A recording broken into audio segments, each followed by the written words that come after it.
Chad, this is a long video.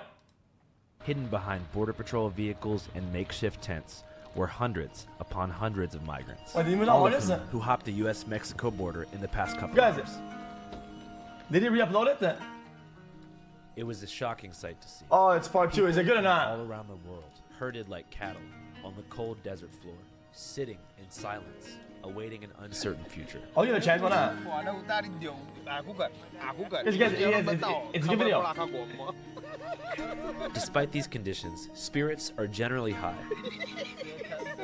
Because most of these people have traveled days, weeks, and even months just to get here. About 3/4 of them are single males, but there are also many children. America is at a breaking point with record levels of illegal immigration. These people's lives are at the center of the national conversation, but they could care less. They've finally made it to the land of opportunity, a nation allegedly founded upon the principles of liberty and radical individuality, where anyone from any walk of life can make something. It's more open to like left ideas. They call them detainees. They've been walking on this road. This road runs for 12 miles, 12 or 13 miles. What it does is it parallels our border fence. On the other side of it, on the Mexican side of it, is Mexican Highway 2. So the cartels have a really easy job. They just bring the people more left off of Highway 2 and then through the wall. The wall has many of those cuts that I told you about earlier, where they run the people through. And so the immigrants just walk down this road. Right, so as you guys can probably see right here, that's a group of 5 migrants who just hopped the border, and they're walking directly into Border Patrol custody to join the seated group of migrants that we just encountered. So typically when you think of the border, at least me personally, I thought it was like people hop and then try to evade Border Patrol and make their way to a large U.S. city to start a new life. But in this case, you can see they are putting themselves directly in the custody of Border Patrol to begin the asylum-seeking process. Like they're not trying to evade or anything. You can't claim asylum all the time, though. It has to be a reason for it, right? Didn't want to go on camera. Normally, agents are not allowed to be interviewed, and all press requests are typically deferred to a public information officer who rarely ever responds. But in this instance, the agent seemed exhausted and eager to tell me what was going on. No, there's very few of them evading. How come? Well, because they allowed them in. They don't evade because they'll let them come in. They'll Chad, what I'm getting at this, Chad, is that they throw away their ID, allow them in those, right? So they're like basically unidentifiable, right? But since they're in custody of the fucking United States or whatever, now they're their responsibility, right? So now it's like they kind of have to take care of them. Otherwise, it's like, but what you do, you can't just fucking send them to die or whatever, right? They take them up to Phoenix, give them a $3,000 gift card and a cell phone, and send them wherever they want to go. You get a court date. You have 2 years to show up in court. That's the reason they give them a phone, because they're saying if they don't give me a phone, I don't know when I'm supposed to go to court. So they give them a phone. At first, I was confused what the Border Patrol agent meant when he kept referring to they. To the naked eye, it appears that Border Patrol is the one handling and processing the migrants, but they're only the first step in a chain of bureaucratic authority that goes up to the Department of Homeland Security, then finally up to the Department of Justice's Executive Office for Immigration Review, which is more or less controlled by the Biden administration, who've taken a much more open arms approach to immigration after pulling back Title 42 just about a year ago. But despite pushing for more lax border laws in comparison with President Trump, the wall just got 10 feet taller, believe me. Biden hasn't done anything to make the process of applying for citizenship any faster. In fact, it still takes between 18 to 24 months to get a response on a citizenship application. And it's actually possible to be denied citizenship if you fail to memorize and regurgitate fun facts about the history of America. How many amendments does the Constitution have? It has 27 amendments. Good. Which group of people was taken to America and sold as slaves? Africans. Good. Excellent. So it makes sense why a lot of migrants, many of whom are facing desperate circumstances, avoid the citizenship application process altogether. I wonder if my great-great-grandparents, who were economic refugees who fled Ireland in the wake of the potato famine, experienced such an arduous process when they arrived to America illegally. Unlike these migrants who arrived at the southern border, my family arrived on boats to Ellis Island 115 years ago. Much like Roberto and Alberto, who we interviewed in our previous episode, Arizona Border Crisis, they found themselves in a strange new land with pennies to their name. They had no particular Guys, it's citizenship. You're not a citizen. It's your main place of life, whatever. Guys, I don't think it's a fun fact. It's more about being interested in where you live and showing that you care about where you're going to be. I don't think it's that big of a problem. I think it's more like it's just kind of strange the way they're doing it. But I don't think it's a problem. Guys, it's like, guys, it's where you're going to be. It's where you dedicate your life to, right? If you in 2 years, you don't know, like things like kind of basic kind of fundamental knowledge of the country. I mean, I think you just don't care. Then why should you plan? But what they did have was the willpower and determination to work as hard as they could, with the hopes of one day providing a brighter future for their family, and it worked. And that's all thanks to Grandpa Jerry, who died 30 years before I was born. I wonder if he was asked who Paul Revere was, or what the Boston Tea Party was all about. Was there a concern back then that these migrants weren't American enough to join our society? Or is that way of thinking a new phenomenon, driven by the paranoia of a white minority? An analysis of census data from the Brookings Institute projects the number of white Americans will fall below 50% for the first time ever in about 20 years. Oh my God, no way. Or perhaps it's less about race and more about the burden of inheriting global poverty. Can you fucking when we believe have that? so many problems of our own. I guess times have changed. I can't believe that. It's not like there was fentanyl or cartels back then. And most immigrants plan to move to America forever, not stack up money here and go back home. I don't have the answers, but I do have a lot of questions. One question in particular. How can we, as Americans, expect to propagandize the entire world with our dream through Hollywood, the music industry, and the testimonies of self-made American billionaires, while simultaneously exploiting the labor, crops, and raw earth materials of developing nations, freezing the economies of our political opponents through trade sanctions, and creating rival drug cartels with our insatiable appetite for cocaine, fentanyl, meth, and heroin, and not expect a global economic refugee crisis at the southern border? But that being said, no matter where you stand on illegal immigration, not the best I think take of all we can time. all agree that our system, as it currently stands, is broken. We have a legal process. Guys, that's a pretty far connection between the two. Guys, that's a pretty intense fucking connection. Chill the fuck out, bro. For immigrants, bro. and it's being done by some, but it takes forever. Yeah. You know, so it needs to be sped up for those with skills and those who want to come and build skills and be Americans and be proud to be here and work and better their lives and their families. And the treacherous journey that they have to take across the border and through the desert, you're losing lives that way. And so I just hope in 2024 we can rectify this problem and help those who want to get here legally. It appeared that all of the migrants who were walking directly into Border Patrol's hands were approaching from a westbound road called Puerto Blanco Drive, a narrow dirt pathway running through the national. In my opinion, some sort of slippery slope. If you say, "Oh, dude, since you've done this, you should take all of this and you should expect that." Okay. Some of your private companies operate in other countries for the production. Okay, then enjoy the drugs and the deaths and the booms. Enjoy fucking dying. Enjoy the fucking bonk. Enjoy that. You deserve it. Yo, chill, bro. I think there's some sort of middle ground somewhere. Like, what the fuck? So I decided to drive down the road if you could justify to see that, if I could everything find then. some migrants to speak to. First, we see some signage warning us of what's to come. What? Truthfully, I don't expect to see much. But as I continue down the road, they seem to be spawning out of thin air from all angles. Most of them in a rush, we're told, because their cartel coyotes told them they had to get to the Border Patrol facility by nightfall in order to be transferred to a larger processing center or dropped off in a major city. But I noticed a group of a few of them walking pretty slowly, so I called them over to the car to see if they want to talk. How you guys doing? Where are you guys from? Senegal. From Senegal? You're in America. How does it feel? What's the plan? Traducteur. Okay. Ah ouais, du camping américain. Okay. Yeah. Can you guys tell me about your life in Senegal? How was your life in Senegal? How you guys doing? Welcome to the United States. Where are you from, man? Senegal. You guys are all from Senegal? Yeah. Okay, cool. Okay. You speak any English? A little. Oh, cool. So how was your guys' life in Senegal? The life in Senegal is very, very hard, you know. Chaos and unrest in Senegal once again. The opposition leader urged supporters to take to the streets to protest against his jail sentence. The political government is is bad. Voilà. Opposition are very difficult to manifest her problem. Jesus. We are here to get another life for our family, for our people. We are very tired in Senegal. Senegal is very hard. That's why we come here to get another life, you know. Yeah. The American people is a good people. Yeah. Donc they are democracy. They are good life, you know. What kind of work do you want to do?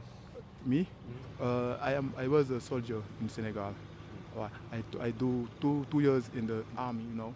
After my 2 years, I was a security private, you know. Security. Yeah. Okay. Security private. So you're gonna look for a security job? Oh yeah. Hey man, well best of luck, man. I appreciate you guys.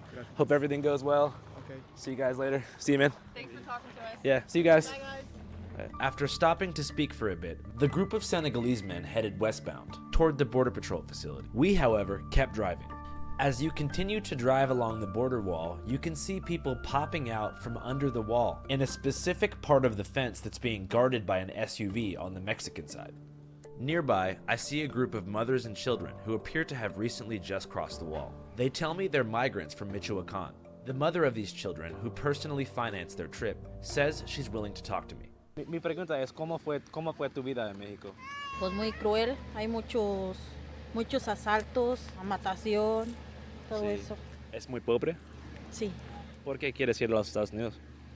Porque como le comenté, estamos huyendo de la delincuencia y para un futuro para mis hijos. ¿Qué quieres para tus hijos? Pues que estudien allá. ¿Hoy es tu primera vez en los Estados Unidos? Sí, es la primera vez. ¿Y qué piensas? Pues que echarle ganas con mis hijos y sacarlos adelante y no, pues sacarlos de la violencia. ¿Hay mucha violencia? Sí, mucha. Por la gente que andan pues así, como robando, quitando a los niños y todo. ¿Pero es peligrosa para los niños también? Sí, es peligroso. ¿Qué tipo de trabajo prefieres? Pues yo dependiendo de un trabajo que sea honrado y todo. ¿Y tienes planes para asilo? Sí, tengo para eso vengo, para que me den apoyo. ¿Qué significa asilo? Pues que ayudan a las personas con los niños que vienen de México para acá. ¿Es un proceso fácil? Pues yo digo que sí. ¿Y vas a solo hablar con la migra y decir yo tengo problemas en mi país? Sí, así es. Sí. ¿Tienes una ciudad que quieres ir? Is this all her children? ¿Qué ciudad en California? Victorville. Guys, hold on. ¿Tienes familia en Victorville? Sí. Chat. If it takes 1 year to spawn one in, and you have 12, and then the young is like 5, isn't the oldest gonna be like 17? Tengo familia. ¿Fue tan caro la viaje? Sí, fue caro. ¿Cuánto? 10,000. 10,000 para cada persona o todo? Para los viajes y más aparte que nos piden. 12. 12. I'm making sense in you. Necesitas trabajar para un año para eso, ¿sí? Sí. ¿Y tienes miedo de deportar? Pues sí tengo. Sí. Pero no sabes ahora si eso es en tu futuro. Pues no sé. Dependiendo ya de que esté allá con la migra, ellos deciden. ¿Qué piensas sobre la migra? Pues yo pienso que nos van a ayudar, ¿no? Para eso vamos. Que ojalá nos ayude. Cuando tú fuiste joven, ¿tienes sueños de los Estados Unidos? Pues sí tengo sueños. ¿Por qué? Pues porque pues dicen que hay mucho trabajo bien y todo. ¿Piensas que todas las personas en México quieren ir aquí? Yo digo que sí. Okay. ¿Qué piensas? Ok, muchas gracias. Sí. Hasta luego. Sí. Midway through my shoot, I had an interesting revelation. It seemed that almost every migrant of Latin American descent, particularly Mexican, that I talked to, said they were leaving their hometown because of threats from gangs or being kidnapped by the cartel. In our previous episode, Arizona border crisis. Yo, this is being weird. This is being weird.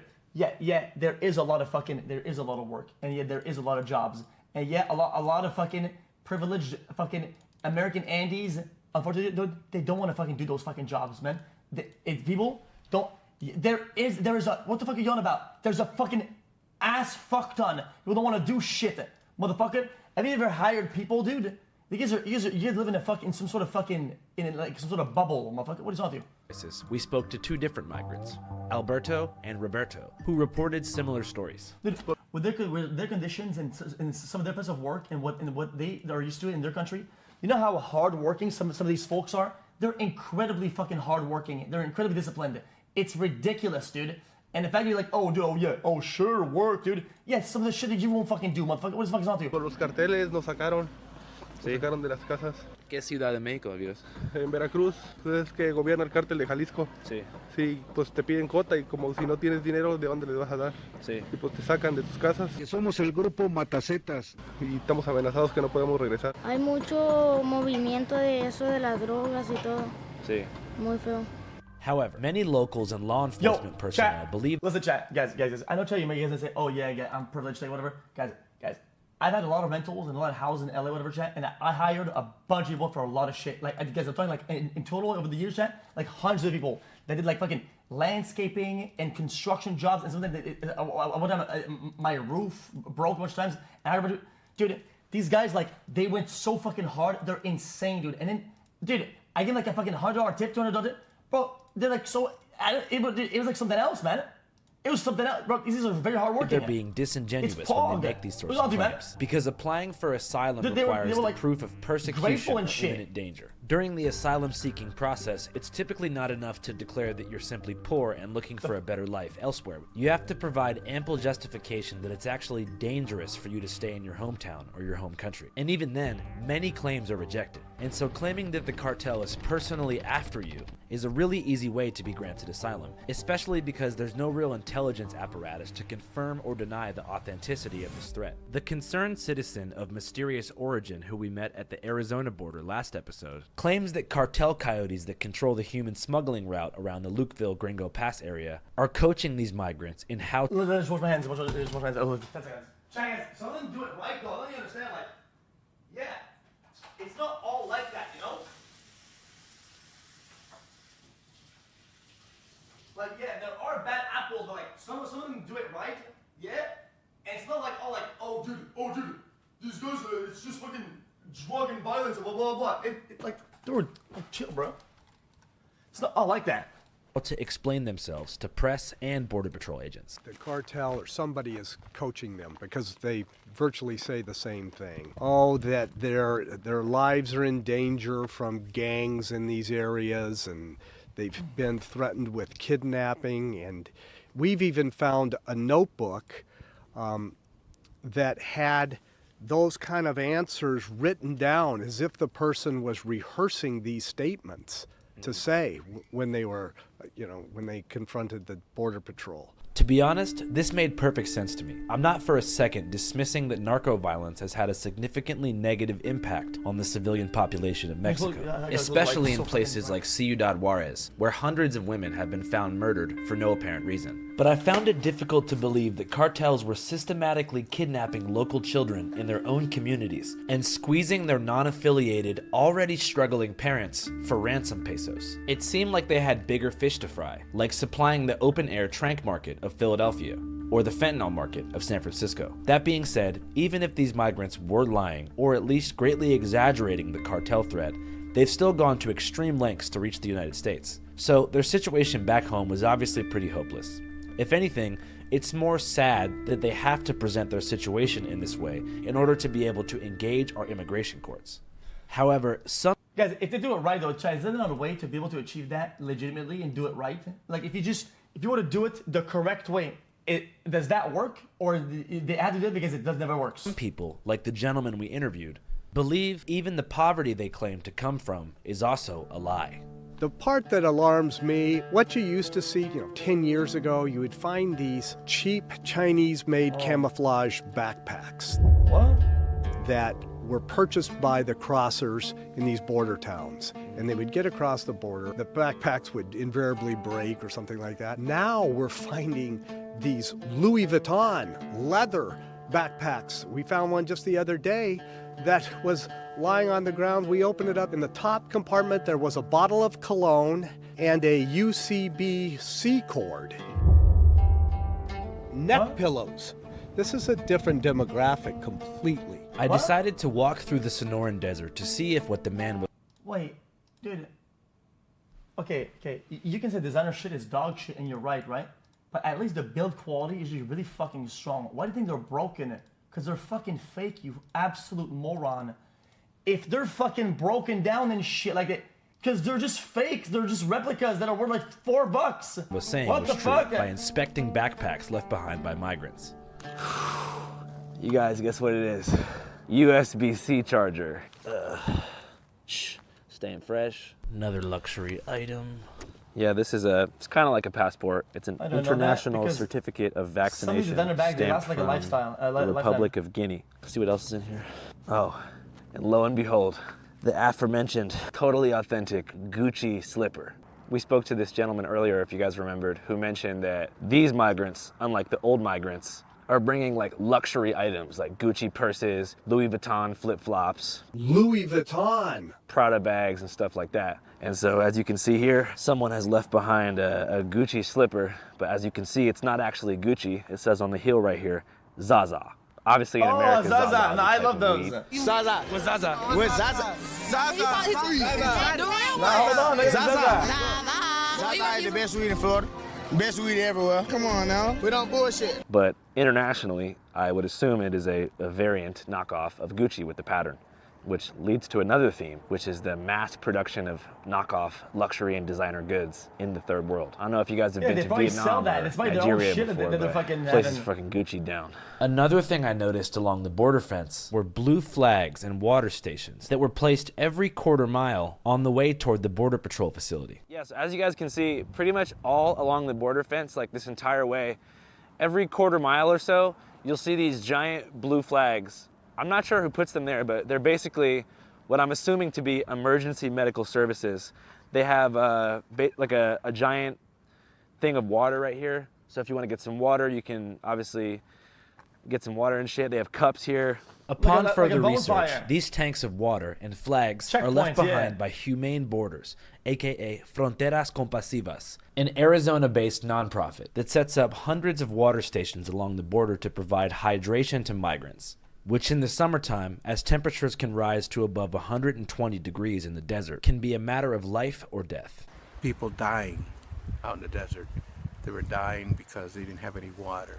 Yeah, and believe it or not, if they die on your side of the fucking border, dude, it's your responsibility. These are like your deads, and dude, I hate to say it, dude, but fucking, dude, yeah, it is. If somebody dies on your soil, that's your responsibility, literally. I'm pretty sure I'm correct about this. Yeah, it is. Another article. Takes money to remove and shit. 2 people dying because they didn't have any water. So the third day, there was a mother and a daughter that died out here in the desert because they didn't have water. So I got pissed off. I said, I have to do something 7 days a week. We're out here in the field putting out water for the migrants. If you're interested in donating, please go to humaneborders.org/donate. Last year alone, nearly 100... Because if somebody jumps the border and dies right there, what do you think the U.S. does? They say, guys, this is a call out on Discord, guys. Whose body is this? Come pick him up, you got 24 hours. Guys, what the fuck do you think they do? 100 migrants died crossing the border in that 5-mile section where we filmed this video. And the sheer number of migrant deaths that occur in the Arizona desert as a whole, solely as a result of dehydration, is staggering. This in mind, 75% of migrant deaths happen in the summer months. So it's no surprise the winter months of December and January see the highest migrant traffic by a large margin. What's up, bro? How you doing? Not very much. Where you coming from? Yeah, I'm from West Africa. Oh, shit. From Guinea, you know? Yeah. Yeah, it's not easy, ball. Yeah, by God and power, you know. Respect. How long has your journey been so far? Oh, though. Nothing to say. That's fucked up, though. How'd you get to Mexico? Oh, yeah, so let me drink a lot of water fresh after that so we can talk, okay? You want some water? Yeah. We got some, brother. We got some. How long ago did you leave Guinea? It's been 2 weeks. I live in Guinea. Water Guinea. fresh.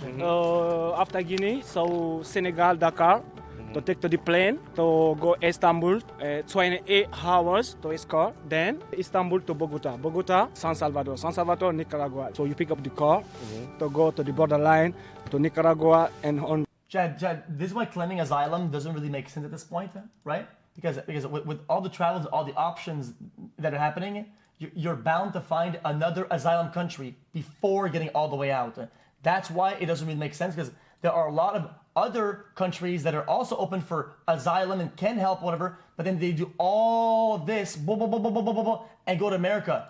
Like, does that make sense? Honduras, you know, then you go to immigration Honduras just to take one paper, you know.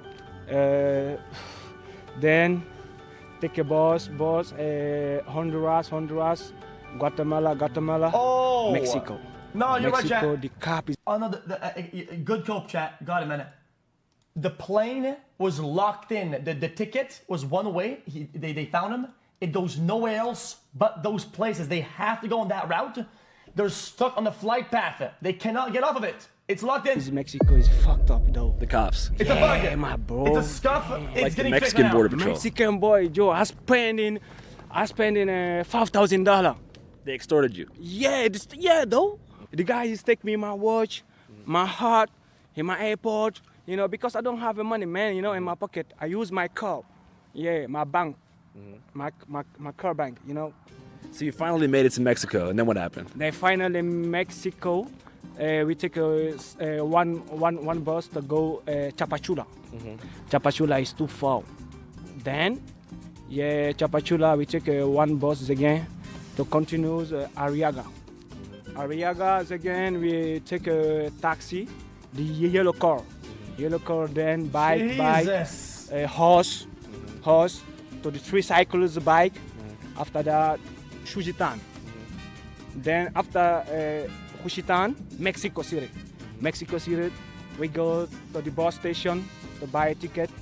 Right, we take a bus again, 1,070 miles. From bus in Mexico City. Exactly, yeah. 340 pesos for that ride. That's value. Mexico City. Exactly. That's value, bro. 2,070 miles. And you ended up near here. 2 days on the bus. You know, then when you arrive there, so I make it 2 days because I met the Spanish, the Mexican girl enter the bus station. She got so much love for me, bro. Yeah, she followed me and that's the first meet. This is the Mexico bus station. You know her baby. Yeah, just to drink one beers again. You know, it's popping. Yeah, it's crazy, man. How did you do that? How did you do that? Back. It's not easy, but thank God. So what's your plan now, bro? It's my plan to the next episode. Yeah. After these things, but difficult to explain it. But doesn't God power. As the sun began to set and darkness approached, server. we figured it was safer to go back to the Border Patrol facility. When we returned, migrant population had doubled, and spirits were considerably lower than they were in the early afternoon when we first arrived. ¿Qué pasa? ¿Tienes hambre? ¿A dónde eres? I went in again for some chat advice. De Guatemala. Sí. Sí. ¿Estás bien? Sí. ¿Qué pasa, mi amigo? Tengo hambre. Sí. Sí. ¿Cómo fue tu viaje? Está mal. Estoy muriendo de hambre. Solo hablo cantando. ¿Quieres comida? Sí. Okay, yo tengo. We have food in the car, right?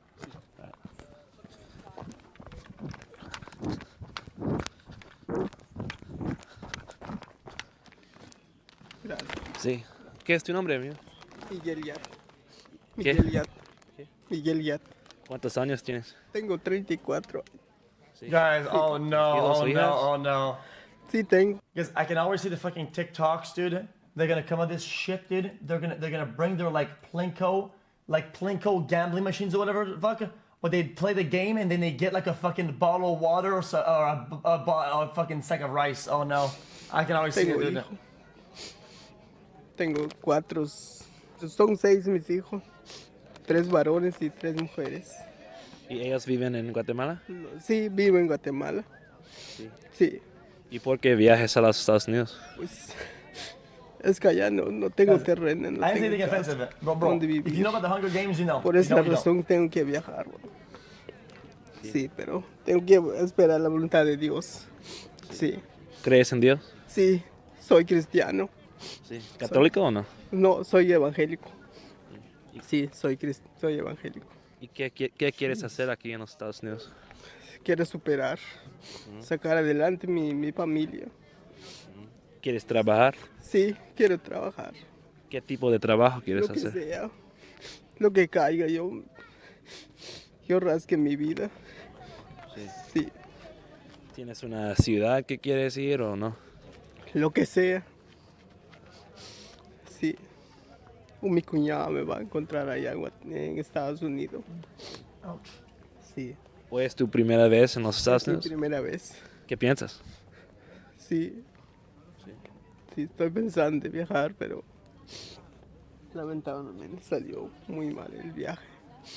Va. ¿Qué lo pasó en la viaje?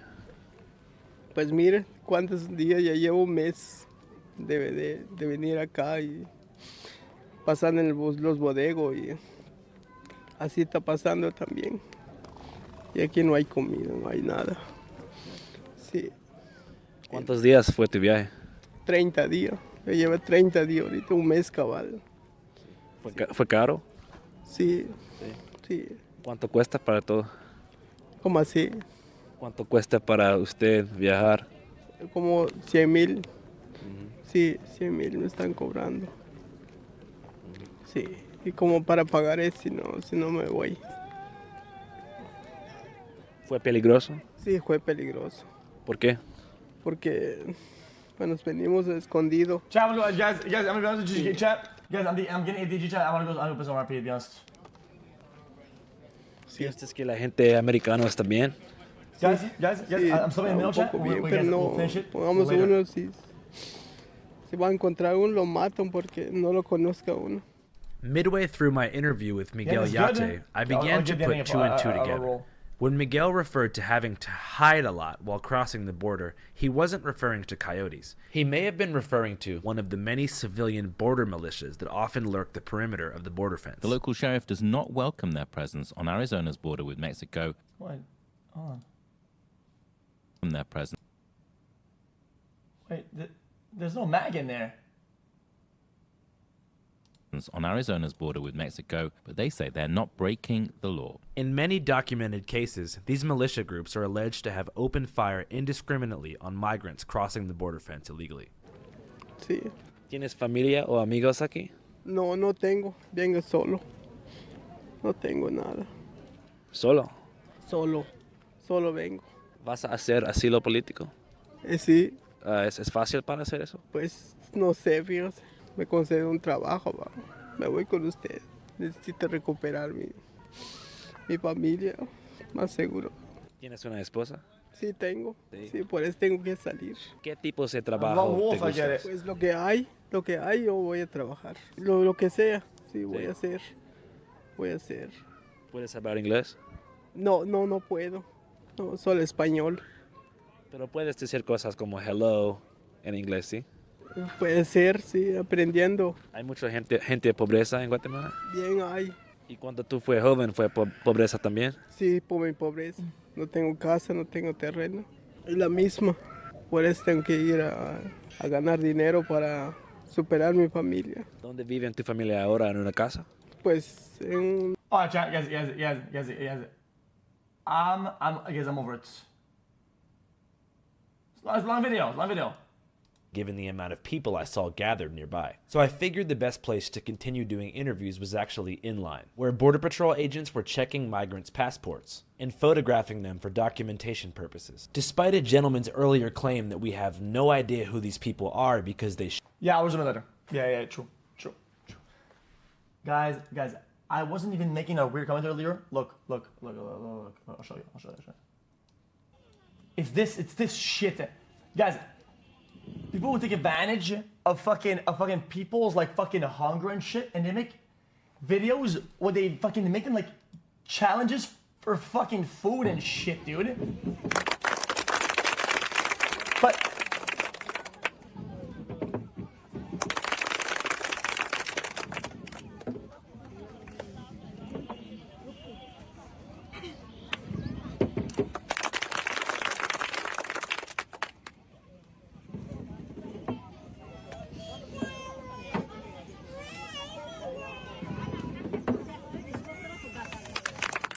Cappuccino, nutty biscuits, chocolate cookies, and just jelly.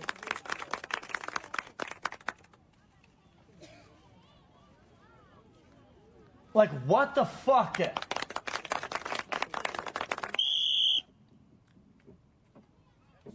Oh wait, hold on. This looks good.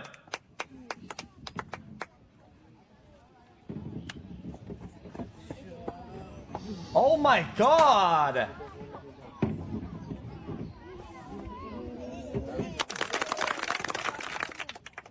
Very good.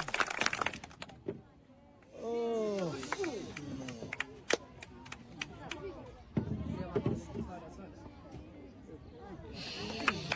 Shahanuron, noodles, nutty biscuits, and just jelly. Brother, no water, no liquid, just fucking this dry food. Are you kidding me?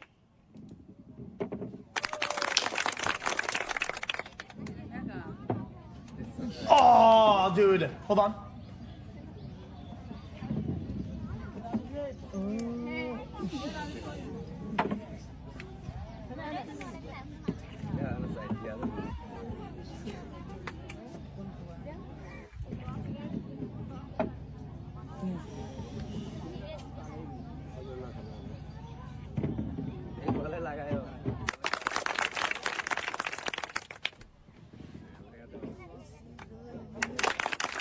Lamia, wafer, chanachur, and mango.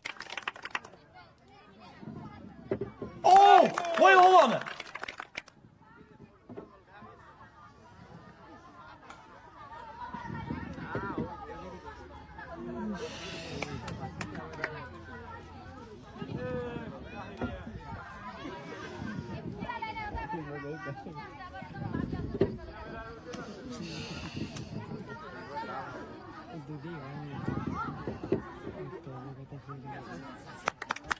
Rahul on wafer and chocolate cookies.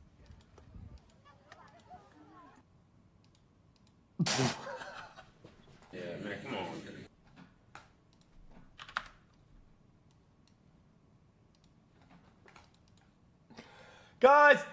Guys, I'm watching the video, man. Dude, guys, Chad is fucking saying some dumb shit. I'm reading it, dude. I'm watching the video. I don't know what you want from me. Guys, it's so dystopian. It's so, like, far out. I don't know what you want from me. It's just so stupid.